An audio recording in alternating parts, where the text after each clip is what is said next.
the government. It loves you and wants to keep you safe and well. It even wants to make paying taxes, fines, and court costs easier for you. How? Well, you'll need to meet your straw man. He was born the same day you were. He looks like you, has the same name, and lives in your house, but you never knew he existed. You will have even paid his parking tickets or taxes. The worst part? He's been dead from day one. From every birth certificate, a legal personality, or legal fiction, is created with the same name to confuse little old you into thinking it's you.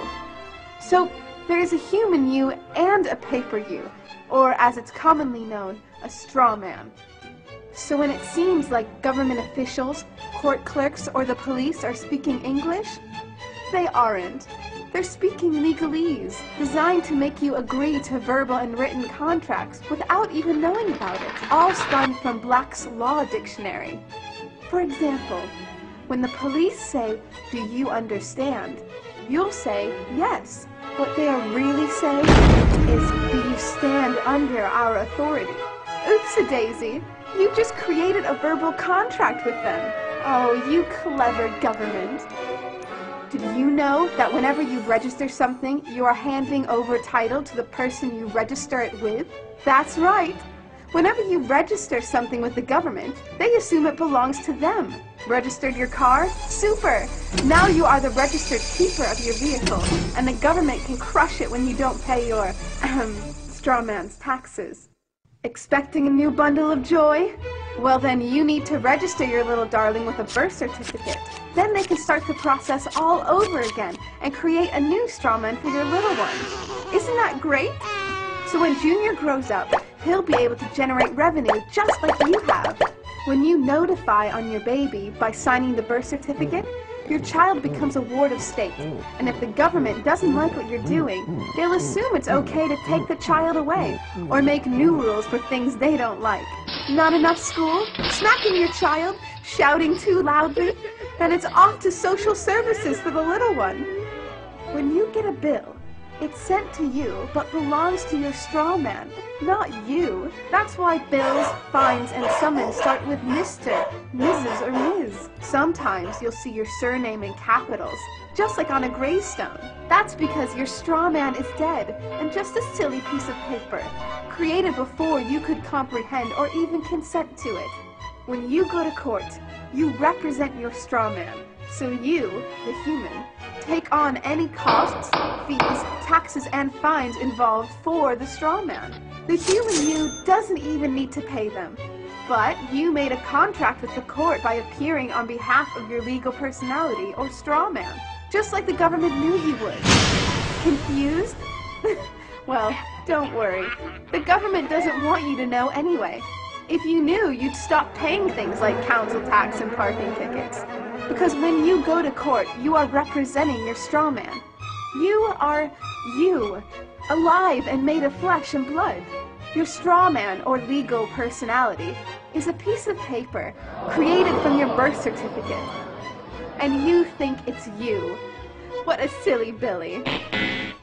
This is a certified true copy of my live statement of birth. You can get this by applying for it at the Registrar General.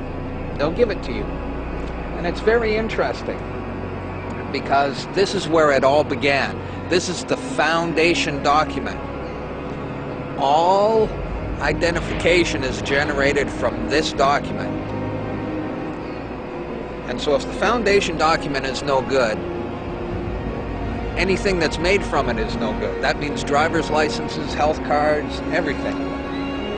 Now what they did here, this is exactly what he meant when he said, soon every American will be required to register their biological property.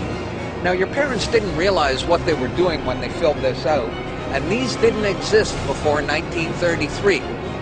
Birth records were recorded in scripture. And these only came into being in 1933 when they hatched this plan. They created a corporate fiction with a name just like yours. In doing this, they registered and monetized the spirit and soul of a living being. This denotes ownership. And when your parents were tricked into filling this out, they allowed your spirit and your soul to be monetized. And futures were sold on you. Spirit and soul. Now, this is my birth certificate. This is actually a share. See this red number? This A, I'm born in Canada, this is a Class A share. Now, this is called a CUSIP number. And all securities require a CUSIP number. And that's what this is. And you are held as collateral to secure the debt, which our government owes to international bankers. So you and me and all these people here are actually collateral. And we don't even own our lives. We are chattel. And we believe we're free. I made an application to the Registrar General, and I got my original social insurance application. Now, before they sent it to me, they put a little piece of paper over this before they photocopied it, because my friend has his, and they didn't block this out, and when you hold it up, you see Bank of Canada. It is said that the best slaves are the ones who don't know that they're enslaved, and we all have invisible chains on us, and we don't know it. What truth? That you are a slave here. Like everyone else, you were born into bondage, born into a prison that you cannot smell or taste or touch. A prison for your mind. We're talking about big bucks. We're not talking about hundreds of millions or even hundreds of billions now. We're talking about trillions of dollars. The obligation is immeasurable. Nobody can measure it. This door's wide open now. It's gonna happen, whether you like it or not. Do you notice that they have the same amount of ink on them? Do you notice that they're made out of the same virtually worthless stuff? It's paper. Did you get it? It's paper. When we create money, we have created an instrument of value that has no value of its own. And it's just as expensive or inexpensive to print the 20 as it is to print the 1. In January of 1913, in December of 1913, he signed the Federal Reserve Act, bringing the Federal Reserve System into place in America, and did what Thomas Jefferson said must never happen. He took the control of the money away from the people by taking it away from the Congress and gave it to a group of private individuals who have to pay taxes on the money they loan the government.